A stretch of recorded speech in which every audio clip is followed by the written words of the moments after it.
ഇന്നത്തെ വീഡിയോയിൽ അമ്മമാർക്ക് ഒരുപാട് അടുക്കളയിൽ ഉപകാരപ്പെടുന്ന കുറച്ച് കിച്ചൺ ടിപ്സ് പരിചയപ്പെടാം കേട്ടോ.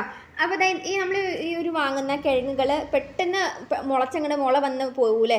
അപ്പോൾ ഈ പെട്ടെന്ന് കിഴങ്ങിന് മുള വരാതിരിക്കാനായിട്ട് നമ്മൾ ഇതുപോലെ ചെറിയൊരു ഉള്ളിപ്പാത്രം നമ്മൾ സാധാരണ വിരിവുള്ള ഉള്ളിപ്പാത്രത്തിനാണല്ലോ സവാള കിഴങ്ങ് ഇട്ട് വയ്ക്കുന്നത്. അപ്പോൾ ഇതുപോലെ നിങ്ങൾ ഇതുപോലെ വിരിവുള്ള ഒരു പാത്രത്തിനകത്തേക്ക് നമ്മൾ കൊട്ടയ്ക്കകത്തേക്ക് നമ്മൾ ഇതുപോലെ സവാളകളെല്ലാം പറക്കിയിടുക. സവാളകൾ പറക്കിയിട്ടിട്ട് നമ്മൾ സവാള തൊണ്ട് ഇതൊന്നും കളയാതെ ഇതുപോലെ തന്നെ നിങ്ങളിത് ഇട്ട് വെച്ചിട്ട് അതിൻ്റെ മുകളിലേക്ക് നിങ്ങൾ ഈ ഒരു കിഴങ്ങുകളാണ് ഇട്ട് വയ്ക്കുന്നതെങ്കിൽ അത് മുള പൊട്ടാതിരിക്കും കേട്ടോ. അപ്പോൾ നിങ്ങൾ ഇങ്ങനെ ഒന്ന് ട്രൈ ചെയ്ത് നോക്കി. അപ്പോൾ ഇനി അടുത്തത് നിന്ന് പരിചയപ്പെടാം കേട്ടോ. ഇതുപോലെ നമ്മൾ ഏത്തപ്പഴമൊക്കെ വാങ്ങിച്ച് കഴിഞ്ഞ് കഴിയുമ്പം ഈ പച്ചപ്പഴമാണ് വാങ്ങുന്നതെങ്കിൽ നമ്മൾ കുട്ടികൾക്കൊക്കെ രാവിലെ അത് നമ്മൾ പുഴുങ്ങി കൊടുക്കാനായിട്ട് അതിൽ നമ്മൾ ഉടച്ച് ജ്യൂസാക്കി കൊടുക്കാനൊക്കെ ആയിട്ട് കുഞ്ഞു കുട്ടികൾക്കൊക്കെ ആണെങ്കിൽ അത് പാടായിട്ടിരിക്കുമല്ലോ, കല്ല് പോലെ ഇരിക്കും. അപ്പോൾ അത് പെട്ടെന്ന് വെന്ത് കിട്ടാനായിട്ട് നിങ്ങളിത് ഇതുപോലെ തന്നെ ജസ്റ്റ് ഒന്ന് കത്തി വെച്ചിട്ട് ഒന്ന് വരഞ്ഞിട്ടിട്ട് നിങ്ങൾ കുക്കറിൽ 2 വിസിലടിച്ചെടുക്കുകയാണെങ്കിൽ അത് പെട്ടെന്ന് അത് വെന്ത് കിട്ടും കേട്ടോ. അതുപോലെ രാവിലെ കുട്ടികളൊക്കെ സ്കൂളിൽ വിടാൻ നേരത്തെ നമ്മൾ ചിലപ്പോൾ കടലയും പയറൊക്കെ തലേന്ന് രാത്രി വെള്ളത്തിടാൻ മറന്നു പോകാറുണ്ടല്ലേ. അപ്പോൾ ഈ കടലയും പയറൊക്കെ രാവിലെ തന്നെ നമ്മളിത് വെള്ളത്തിലിട്ടില്ലെങ്കിൽ അത് പെട്ടെന്ന് അത് കുതിർന്ന് കിട്ടാനായിട്ട് പാടായിരിക്കും. അപ്പോൾ അങ്ങനെ പെട്ടെന്ന് അരമണിക്കൂറിനുള്ളിൽ കുതിർന്ന് കിട്ടാനുള്ള അതിൻ്റെ ഒരു ട്രിക്ക് പറഞ്ഞുതരാം. ഇതുപോലെ നിങ്ങൾ കാസറോളിനകത്തേക്ക് ഇതുപോലെ നിങ്ങൾ കടലയാണെങ്കിലും പയറാണെങ്കിലും ഇങ്ങനെ എടുത്തിട്ടിട്ട് നല്ല തിളച്ച വെള്ളം ഇതുപോലെ അങ്ങോട്ട് ഒഴിക്കുക കേട്ടോ. ഒഴിച്ചിട്ട് നിങ്ങളത് കാസറോളിൽ അത് മൂടി വയ്ക്കുവാണെങ്കിൽ അടപ്പിട്ടിട്ട് അടച്ചിട്ട് മൂടി വെക്കണം കേട്ടോ. അടപ്പിട്ട് അടച്ചിട്ട് മൂടി വയ്ക്കുവാണെങ്കിൽ ഉണ്ടല്ലോ അരമണിക്കൂർ കൊണ്ട് ചെറുപയർ വെള്ളപ്പയറാണെങ്കിൽ അത് പെട്ടെന്ന് അത് കുതിർന്ന് കിട്ടും. പിന്നെ കടലയാണെങ്കിൽ ഒരു 2 മണിക്കൂർ ഒരു 1.5 മണിക്കൂർ നേരം നിങ്ങളൊന്ന് വെയിറ്റ് ചെയ്യുക കേട്ടോ. അപ്പോൾ ഇത് നോക്കിക്കുക, അരമണിക്കൂർ നേരം ആയുള്ളൂ നമ്മുടെ പയർ ശരിക്കും കുതിർന്നിട്ടുണ്ട് കേട്ടോ. അപ്പോൾ രാവിലെ 7 മണിക്ക് എഴുന്നേറ്റാലും ഓർത്താൽ മതി. ഇതുപോലെ ഒന്ന് ചെയ്ത് നോക്കിയിട്ടുണ്ടെങ്കിൽ 7:30 ആകുമ്പോഴത്തേക്ക് നമുക്ക് പെട്ടെന്ന് നമുക്ക് ഒലത്തി പുട്ടിനാണെങ്കിലും അപ്പത്തിനൊക്കെ എടുക്കാനായിട്ട് പറ്റും കേട്ടോ. ഇനി ഇതുപോലെ നമ്മൾ ഉപ്പാണെങ്കിലും അതുപോലെ മസാല മുളക് മല്ലിയുടെയൊക്കെ പാക്കറ്റ് ആണെങ്കിലും ചിലപ്പോൾ നമ്മളത് ടിന്നിൽ ഇട്ട് വയ്ക്കാൻ പാടുള്ള അമ്മമാരാണെങ്കിൽ അത് ഇങ്ങനെ തന്നെ കവറിൽ തന്നെ എടുത്ത് വയ്ക്കാറുണ്ടല്ലേ. അപ്പോൾ കവറിൽ ഇങ്ങനെ എടുത്ത് വയ്ക്കുമ്പം അത് ചിലപ്പോൾ കവർ പൊട്ടിച്ചാടാറുണ്ട്, ചിലപ്പം റബ്ബർ ബാൻഡ് കിട്ടിയില്ല എന്ന് വരും. അപ്പോൾ ഈ റബ്ബർ ബാൻഡ് കിട്ടാത്ത സാഹചര്യത്തിൽ നിങ്ങൾ ഇതുപോലെ തന്നെ ഒന്ന് പയ്യെ അപ്പുറത്തോട്ടും ഇപ്പുറത്തോട്ടും ഈ ഒരു രീതിയിലൊന്ന് മടക്കിയിട്ട് തിരിച്ച് വെച്ചിട്ട് ഇതുപോലെ ഒരു 3-4 മടക്ക് വച്ചിട്ട് ഇതുപോലെ സൈഡിൽ നിന്ന് 2 സൈഡിൽ നിന്നും ഇതുപോലെ ഒന്ന് ആക്കി കൊടുത്തിട്ടുണ്ടെങ്കിലുണ്ടല്ലോ ഈ ഒരു കവറ് ഇപ്പം നിലത്ത് ചാടിയാലും അത് തുറന്നു പോകത്തില്ല കേട്ടോ. അത് നല്ല സേഫായിട്ട് തന്നെ ഇരിക്കും. ഇപ്പോൾ റബ്ബർ ബാൻഡ് കിട്ടിയില്ലെങ്കിലും നമുക്ക് മസാലയുടെ ഒരു കവറുകളൊക്കെ അത് ക്ലിയർ ആയിട്ട് അത് അടഞ്ഞിരിക്കുകയും ചെയ്യുവേ. ഇനി നമ്മൾ അടുക്കളയിൽ പെരുമാറുന്ന ജീരകങ്ങളാണ് ചെറിയ ജീരകം, വലിയ ജീരകം. പെട്ടെന്ന് അത് പൂത്ത് ഒരു ബ്ലാക്ക് കളർ വീഴാറുണ്ട് അല്ലേ. അത് മിക്കപ്പോഴും തന്നെ അത് വയറിന് പല ദൂഷ്യങ്ങൾ ഉണ്ടാക്കാറുണ്ട്. അങ്ങനത്തെയുള്ള മസാലയ്ക്ക് ഒരു മണം ഉണ്ടാവാറില്ല. അപ്പം ആ ഒരു ജീരകങ്ങളാണെങ്കിൽ നിങ്ങളത് ഇതുപോലെ ചെറിയ 2 ടിന്നുകളിലേക്ക് നിങ്ങൾ 2 ടിന്നുകളിലേക്ക് ഇതുപോലെ എടുത്തു വെച്ചിട്ട് നിങ്ങളത് ഫ്രിഡ്ജിലോട്ടാണ് എടുത്ത് വയ്ക്കുന്നതെങ്കിൽ അത് പെട്ടെന്ന് ഒരുപാട് നാളത്തേക്ക് അത് ഒരു കൊല്ലം ഇരുന്നാലും പുതിയ ജീരകം വാങ്ങിച്ച പോലെ തന്നെ ഇരിക്കുകയും ചെയ്യും. നല്ല മണം തന്നെ ആയിരിക്കും കേട്ടോ. ഇനി ഫ്രിഡ്ജ് ഇല്ലാത്ത ആളുകൾ എന്താ ചെയ്യേണ്ടതെന്ന് വെച്ചിട്ടുണ്ടെങ്കിൽ ചട്ടിയിലിട്ടിട്ട് നന്നായിട്ട് വറുത്തിട്ട് അത് നിങ്ങൾ ടിന്നിലാക്കി സൂക്ഷിക്കുകയാണെങ്കിൽ അത് എന്നും നല്ല ഫ്രഷ് ആയിട്ട് തന്നെ ഇരിക്കും കേട്ടോ. ഇനി നമ്മളിത് ഇപ്പം നല്ലൊരു വേനൽക്കാലമല്ല വരുന്നത്. ഈ വേനൽക്കാലത്ത് തേങ്ങയൊക്കെ പെട്ടെന്ന് ഉണങ്ങിയിട്ട് അതിൻ്റെ വെള്ളമൊക്കെ വറ്റി പോകാറുണ്ട്. അപ്പോൾ തേങ്ങാ വെള്ളമൊക്കെ വറ്റിയിട്ട് ഉണങ്ങി പോകാതിരിക്കാനായിട്ട് നിങ്ങൾ ഇതുപോലെ ഒരു പാത്രത്തിനകത്തേക്ക് നിങ്ങൾ ഈ ഒരു കണ്ണ് നമ്മളത് മുങ്ങിക്കാത്ത രീതിയിൽ കണ്ണ് ഇതുപോലെ തിരിച്ചിട്ട് നിങ്ങളത് വെള്ളത്തിൽ മുക്കി ഇതുപോലെ വയ്ക്കുന്നതെങ്കിൽ ആ ഒരു തേങ്ങ ഒരു 2 മാസം ഇരുന്നാലും ഈ വേനൽക്കാലത്ത് വറ്റി പോകത്തില്ല കേട്ടോ. ഇങ്ങനെ ഈ കണ്ണ് ഈ മുകളിലേക്ക് വരുന്ന രീതിയിൽ നിങ്ങളത് ഈ ഒരു പാത്രത്തിനകത്തേക്ക് ഇതുപോലുള്ള ഒരു വിരിവുള്ള പാത്രത്തിലാണെങ്കിൽ ഒരു 3-5 തേങ്ങ നിങ്ങൾക്ക് അങ്ങനെ ആ ഒരു രീതിയിൽ എടുത്ത് വെക്കാനായിട്ട് പറ്റും കേട്ടോ. അപ്പോൾ അത് അങ്ങനെ എടുത്ത് വെക്കുകയാണെങ്കിൽ തന്നെ ഇപ്പോൾ ഈ വേനൽക്കാലത്ത് നമ്മൾ തേങ്ങ പൊട്ടിക്കാനായിട്ട് ഭയങ്കര ബുദ്ധിമുട്ടായിരിക്കും. ചിലപ്പോൾ ആ ഒരു ഇതിൻ്റെ ആ ഒരു തോട് പൊട്ടിപ്പോവും. അല്ല നമുക്ക് ആ തേങ്ങയുടെ അകം മാത്രം നമ്മുടെ കയ്യിലിരിക്കും, ചിരട്ട തെറിച്ച് പോവുകയും ചെയ്യും. അപ്പം അങ്ങനെ ആവാതിരിക്കാനായിട്ട് നിങ്ങൾ ഇതുപോലെ വെള്ളത്തിലിട്ട് വയ്ക്കുക. വെള്ളത്തിലിട്ട് വെച്ചതിന് ശേഷം നിങ്ങൾ ഇതുപോലെ പൊട്ടിക്കണമെങ്കിൽ അത് പെട്ടെന്ന് അത് പൊട്ടി വരികയും ചെയ്യും. നമുക്ക് ഇതിൻ്റെ അകത്ത് നല്ല പെട്ടെന്ന് ചിരണ്ടാനായിട്ട് കിട്ടുകയും ചെയ്യും കേട്ടോ. തേങ്ങ വെള്ളം വറ്റി പോവുകയും ചെയ്യത്തില്ല. പിന്നെ ഇതുപോലെ നിങ്ങളുണ്ടല്ലോ ഒരുപാട് ദിവസം വെച്ചിട്ടുണ്ടെങ്കിൽ നമ്മൾ പൊട്ടിച്ച് കഴിഞ്ഞിട്ടുണ്ടെങ്കിൽ തേങ്ങ പെട്ടെന്ന് ആ മുറി കേടായി പോകും. അല്ല ഉള്ളിൽ ഇങ്ങനെ ഒരു വഴുവഴുപ്പൊക്കെ ആയിട്ട് ഒരു മണമൊക്കെ ആയിട്ട് കേടായി പോകും. അപ്പോൾ ഇത് അങ്ങനെ ആവാതിരിക്കാനായിട്ട് നിങ്ങളിപ്പോൾ ഒരാഴ്ച ആയിരുന്നാലും ഈ ഒരു മുറി കേടായി പോവാതിരിക്കാനായിട്ട് ഇതുപോലെ അകം നന്നായിട്ടൊരു തുണി എന്തെങ്കിലും വെച്ച് തുടച്ച് കളഞ്ഞിട്ട് ഇതുപോലെ കവറിലേക്ക് ഇട്ടിട്ട് നിങ്ങൾ നേരെ ഫ്രിഡ്ജിലോട്ടാണ് വെക്കുന്നതെങ്കിൽ ഈ പൊട്ടിച്ച തേങ്ങാമുറി നിങ്ങൾ ഒരാഴ്ച 2 ആഴ്ച ഇനിയിപ്പോൾ 1 മാസം ഇരുന്നാലും ഈ തേങ്ങാമുറി നല്ല ഫ്രഷ് ആയിട്ട് തന്നെ ഇരിക്കും. ഇതിൻ്റെ അകത്തിന് വേറൊരു മണോ അങ്ങനെയുള്ള കാര്യങ്ങളൊന്നും വരത്തില്ല കേട്ടോ.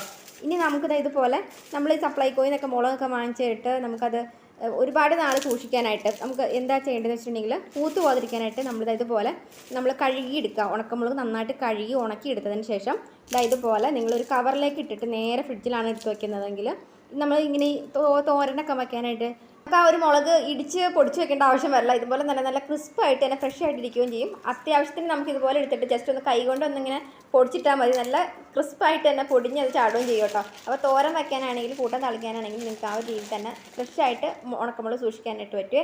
ഇനി ഇഞ്ചി നമ്മളത് വീട്ടിലൊക്കെ എടുത്ത് വെച്ചാൽ മിക്കപ്പോഴും തന്നെ അത് ചീഞ്ഞ് പോകാറുണ്ടല്ലേ. അതുപോലെ പച്ചമുളകും അതുപോലെ തന്നെ ചീഞ്ഞ് പോകാറുണ്ട്. നമുക്ക് ഒരു മാസം ഒന്നും സൂക്ഷിക്കാനായിട്ട് പറ്റത്തില്ല. അപ്പോൾ അങ്ങനെ ഇഞ്ചി പച്ചമുളക് സൂക്ഷിക്കാനായിട്ട് ഇതുപോലെ ഒരു ടിന്നിലൊക്കെ നമുക്കത് എങ്ങനെ എടുത്ത് വെച്ചിട്ട് ഒരു പേപ്പർ അതിൻ്റെ താഴെ വിരിച്ച് വെച്ചിട്ട് അതിൻ്റെ മുകളിലേക്ക് നിങ്ങൾ ഇഞ്ചിയും അതുപോലെ പച്ചമുളക് നിങ്ങളിത് ഇതുപോലെ എല്ലാം ഞെട്ടും കളയുക. എല്ലാം ഞെട്ടും കളഞ്ഞിട്ട് ഇതുപോലെ നിങ്ങളത് നേരെ ആ ഒരു ഇഞ്ചിയുടെയും അതുപോലെ പച്ചമുളകിൻ്റെ മുകളിലേക്ക് ഇതുപോലെ വിരിച്ചിട്ടിട്ട് വെച്ചിട്ട് അതിൻ്റെ മുകളിലായിട്ട് നമുക്ക് ഒരു ചെറിയൊരു പേപ്പർ ഇങ്ങോട്ടും കൂടി വിരിച്ചിട്ട് കൊടുക്കുകയാണെങ്കിൽ നമുക്കത് ഈ ഒരു ഇഞ്ചി ഒരു മാസം ഇരുന്നാലും കേടാവാതെ ഫ്രഷ് ആയിട്ട് തന്നെ ഇരിക്കുകയും ചെയ്യും. ഇഞ്ചി ആണെങ്കിലും പച്ചമുളകാണെങ്കിലും ചീഞ്ഞ് പോകത്തില്ല കേട്ടോ. അതുപോലെ നമ്മൾ ഇതുപോലെ പച്ചക്കറി വാങ്ങിച്ച് ചെയ്യുമ്പോൾ ഇതുപോലുള്ള വഴുതനങ്ങൾ തുമ്പൊക്കെ ഇതുപോലെ ചീഞ്ഞ് പോകും. കുട്ടികളാണെങ്കിൽ ഈ വഴുതനങ്ങ കഴിക്കത്തില്ല, നമ്മളത് ചീച്ച് പള്ളയെ കളയാറുണ്ടല്ലേ. അപ്പോൾ അങ്ങനെ കഴിക്കാത്ത കുട്ടികൾ കഴിക്കാനായിട്ട് നമുക്കത് ഇതുപോലെ ഒരു മുട്ട ഇട്ടിട്ട് നിങ്ങളത് തോരൻ വെച്ച് നോക്കി, നല്ല ടേസ്റ്റ് ആയിരിക്കും. അത് ഈ ഒരു വഴുതനങ്ങ വേസ്റ്റായി പോകത്തില്ല കേട്ടോ. ഏത് കഴിക്കാത്ത കുട്ടികളും ആ ഒരു തോരൻ കഴിച്ചോളൂ കേട്ടോ. പിന്നെ ഇതുപോലെ നമുക്ക് ചീര, അപ്പോൾ ചീര സീസണൊക്കെ ആവുമല്ലോ. അപ്പോൾ ചീര സീസണിൽ നമുക്ക് ചീരയൊക്കെ അവിടെ നിന്ന് കിട്ടിക്കഴിഞ്ഞിട്ടുണ്ടെങ്കിൽ നമ്മളത് പെട്ടെന്ന് അത് ഇല വാടി കുരഞ്ഞു പോകും അല്ലേ. അപ്പോൾ നമുക്ക് സൂക്ഷിക്കാനായിട്ട് ബുദ്ധിമുട്ടായിരിക്കും. അപ്പോൾ ഇതുപോലെ ഞാനിപ്പോൾ ഒരാഴ്ച കഴിഞ്ഞ് എടുത്ത് വെച്ചേക്കുന്ന ഒരു ചീരയാണ് കേട്ടോ.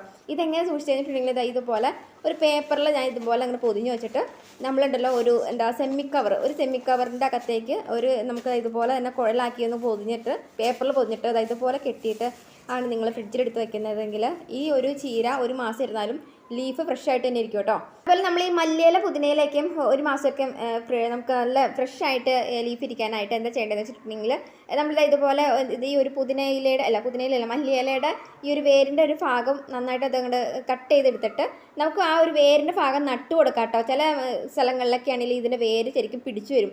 അപ്പോൾ ചെറുതായിട്ടൊന്ന് സ്പ്രേ ചെയ്ത് കൊടുത്താൽ മതി. ഈ ഒരു മുളയുടെ ഭാഗത്തു നിന്ന് നല്ല ഫ്രഷ് ആയിട്ടുള്ള മല്ലിയില കിളുത്ത് വരും കേട്ടോ.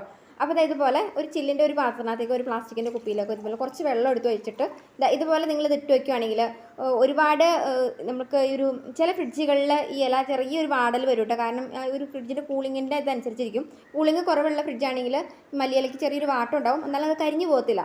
പക്ഷേ പുതിനയിലേക്ക് നല്ല രീതിയിൽ തന്നെ അത് ഫ്രഷ് ആയിട്ട് ഇരിക്കുകയും ചെയ്യും. അതുപോലെ ഈ പുതിനയിലയുടെ കാണ്ടത്തിൻ്റെ അടിയിൽ നിന്നും തണ്ടിൻ്റെ അടിയിൽ നിന്നും വേര് മുളയ്ക്കുകയും ചെയ്യും. നമുക്ക് ഈ പുതിനയില എടുത്തു കഴിയുമ്പം അത് മണ്ണിലോട്ട് നടാനായിട്ട് പറ്റും കേട്ടോ. ഇതുപോലെ തന്നെ ഞാൻ ഒരു തണ്ട് നമുക്ക് ആ വെള്ളത്തിലിട്ടിട്ട് ആ വേര് മുളപ്പിച്ചിട്ട് ഞാൻ ഇതുപോലെ മണ്ണിൽ നട്ടു കൊടുത്താണ് കേട്ടോ. അപ്പോൾ ഇതിങ്ങനെ നട്ടു കൊടുത്തിട്ടുണ്ടെങ്കിൽ നമുക്ക് ഫ്രഷ് ആയിട്ട് മരുന്നടിക്കാത്ത തന്നെ നല്ല ഫ്രഷ് ആയിട്ടുള്ള പുതിനയില ആണെങ്കിലും മല്ലിയിലൊക്കെ ആണെങ്കിലും നമുക്ക് ഇങ്ങനെ വീട്ടിൽ നട്ടു കൊടുത്തിട്ടുണ്ടെങ്കിൽ ആവശ്യാനുസരണം എടുക്കാനായിട്ട് പറ്റും കേട്ടോ. ഇനി ഇതുപോലെ ഞാനിപ്പോൾ ഒരു മാസമായിട്ട് എടുത്തു വച്ചേക്കുന്ന കറിവേപ്പിലാണ്. നല്ല ഫ്രഷ് ആയിട്ട് ഇപ്പോൾ ഇന്നലെ പറിച്ച് നമുക്ക് എടുത്തു വച്ചേക്കുന്നത് പോലെ ഇന്ന് പറിച്ചെടുത്ത് വെച്ചേക്കുന്ന പോലെ ഇരിക്കുന്നത്. കാരണം അത്രയ്ക്ക് നല്ല രീതിയിൽ തന്നെ നല്ല ഫ്രഷ് ഇലയായിട്ടിരിക്കുന്നത്. അപ്പോൾ നിങ്ങൾ ഇതുപോലെ കറിവേപ്പില എല്ലാ ഇതളുകളും നിങ്ങൾ എവിടെ നിന്നൊക്കെ കിട്ടിയിട്ടുണ്ട് കൂടുതൽ സൂക്ഷിക്കാനായിട്ട് ഇതുപോലെ എല്ലാ ഇതളുകളും നിങ്ങൾ അടത്തിയെടുത്തിട്ട് നല്ല വാഴയിലയിൽ പൊതിയുക. കഴുകരുതിട്ട് കറിവേപ്പില കഴുകണതിന് മുന്നേ തന്നെ നല്ല വാഴയിലയിലത്തൊക്കെ ഇതുപോലെ പൊതിഞ്ഞിട്ട് നിങ്ങൾ നല്ല എയർ ടൈറ്റ് ആയിട്ടുള്ള ടിന്നിലേക്ക് എടുത്തത് സൂക്ഷിച്ച് വെക്കുകയാണെങ്കിൽ അടച്ചിട്ട് സൂക്ഷിച്ച് വെക്കുകയാണെങ്കിൽ ഉണ്ടല്ലോ ഒരു മാസം 2 മാസം കറിവേപ്പില ഇരുന്നാലും ഈ ഒരു കറിവേപ്പിലയുടെ ലീഫ് ഫ്രഷ് ആയിട്ടിരിക്കും കേട്ടോ. അപ്പോൾ ഇതുപോലെ ഒരു മാസമായിട്ട് ഞാൻ എടുത്ത് വെച്ചേക്കുന്ന കറിവേപ്പിലായിരുന്നു ഇത്. അപ്പോൾ നിങ്ങൾ ഇതുപോലെ വലിയൊരു ടിന്നിലേക്ക് എടുത്ത് വെക്കുകയാണെങ്കിൽ ഫുൾ ഏത് നേരം പോയി അടപ്പ് തുറക്കാതെ നിങ്ങളൊരു ചെറിയൊരു ടിന്നിലേക്കും കൂടെ കൂടിയിട്ട് മാറ്റിയിട്ട് ഇതിനകത്ത് തന്നെ കുറച്ചെടുത്ത് സ്റ്റോർ ചെയ്ത് കുറേച്ചായിട്ട് എടുക്കുന്നതെങ്കിൽ ഇപ്പോൾ 2 മാസം ഇരുന്നാലും ഈ ലീഫ് നല്ല ഫ്രഷ് ആയിട്ട് തന്നെ ഇരിക്കും. നിങ്ങൾക്ക് അത്യാവശ്യം ആവശ്യാനുസരണം നിങ്ങൾക്ക് അതെടുത്ത് ഉപയോഗിക്കുകയും ചെയ്യാം കേട്ടോ. ഈ ചെറുനാരങ്ങ സൂക്ഷിക്കാനായിട്ട് ഇതുപോലെ നിങ്ങളൊരു ചെറിയൊരു ടിന്നിലേക്ക് നിങ്ങൾക്ക് അടിയിൽ താഴ്ഭാഗത്ത് നിങ്ങളൊരു പേപ്പർ വിരിച്ചിട്ട് അതിൻ്റെ മുകളിലേക്ക് ഇതുപോലെ ചെറുനാരങ്ങകൾ നിങ്ങളത് വിരിച്ചിട്ടിട്ടാണ് വയ്ക്കുന്നതെങ്കിൽ ഈ ചെറുനാരങ്ങ 1 മാസം 2 മാസം ഇരുന്നാലും അത് കേടാവത്തില്ല. തൊട്ട് മുകളിൽ ഇതുപോലെ തന്നെ പേപ്പർ വിരിച്ചു കൊടുത്തിട്ട് അടച്ചു കൊടുക്കുക കേട്ടോ. നല്ല നാരങ്ങ നല്ല ഫ്രഷ് ആയിട്ട് തന്നെ ഇരിക്കും. ഇനിയിപ്പോൾ ടിന്ന് കിട്ടിയില്ല എന്നുണ്ടെങ്കിൽ ഇതുപോലെ പേപ്പറിൽ പൊതിഞ്ഞിട്ട് ഇതുപോലെ ഒരു കവറിലാണ് നിങ്ങളിത് പൊതിഞ്ഞെടുത്ത് വയ്ക്കുന്നതെങ്കിൽ ഈ നാരങ്ങയുടെ പുറം ഇങ്ങനെ വേർപ്പ് വന്നത് ചീഞ്ഞു പോവാതെ അത് ആ ഒരു രീതിയിലും അങ്ങനെ നമുക്ക് സൂക്ഷിക്കാനായിട്ട് പറ്റും കേട്ടോ. ഇതുപോലെ വെണ്ടയ്ക്ക പച്ചക്കറി വാങ്ങിച്ചിട്ടുണ്ടെങ്കിൽ നമ്മൾ ഏറ്റവും കൂടുതൽ പെട്ടെന്ന് ചീഞ്ഞു പോകുന്ന ഒരു ഐറ്റമാണ് വെണ്ടയ്ക്ക നിങ്ങൾ ഇതുപോലെ തന്നെ ഒരു ടിന്നിലേക്ക് പേപ്പറിൽ പൊതിഞ്ഞാണ് വെക്കുന്നതെങ്കിൽ വെണ്ടയ്ക്ക 1 മാസം ഇരുന്നാലും ഫ്രഷ് ആയിട്ട് തന്നെ ഇരിക്കുകയും ചെയ്യും, ചീഞ്ഞു പോകത്തുമില്ല കേട്ടോ. അപ്പോൾ ഇന്നത്തെ വീഡിയോ നിങ്ങൾക്ക് ഉപകാരപ്പെട്ടെന്ന് തോന്നിയിട്ടുണ്ടെങ്കിൽ എല്ലാ അമ്മമാർക്കും കൂടെ ഷെയർ എത്തിക്കുക. അറിയില്ലാത്ത അമ്മമാർക്ക് അത് ഒരുപാട് ഉപകാരപ്പെടും കേട്ടോ. നിങ്ങൾക്ക് പലർക്കും അറിയാം, ചില ആളുകൾക്ക് അറിയില്ലാത്ത അമ്മമാരുണ്ടാവും. ഇപ്പോൾ ഉള്ള കുട്ടികൾക്ക് മിക്കവർക്കും തന്നെ അറിയില്ലാത്ത കുട്ടികളുണ്ടാവും. അപ്പോൾ അവർക്കും കൂടെയാണ് ഒരു വീഡിയോ. അപ്പം ഈ ഒരു വീഡിയോ നിങ്ങൾക്ക് ഉപകാരപ്പെട്ടെന്ന് തോന്നിയിട്ടുണ്ടെങ്കിൽ എല്ലാവർക്കും കൂടെ ഒന്ന് ഷെയർ എത്തിക്കുക. അപ്പോൾ ഫോളോ ചെയ്ത ഫ്രണ്ട്സ് എനിക്ക് ഒന്ന് ഫോളോ കൂടി ചെയ്തേക്കണം കേട്ടോ. അപ്പോൾ നല്ലൊരു വീഡിയോ ആയിട്ട് വീണ്ടും കാണാം. ബൈ.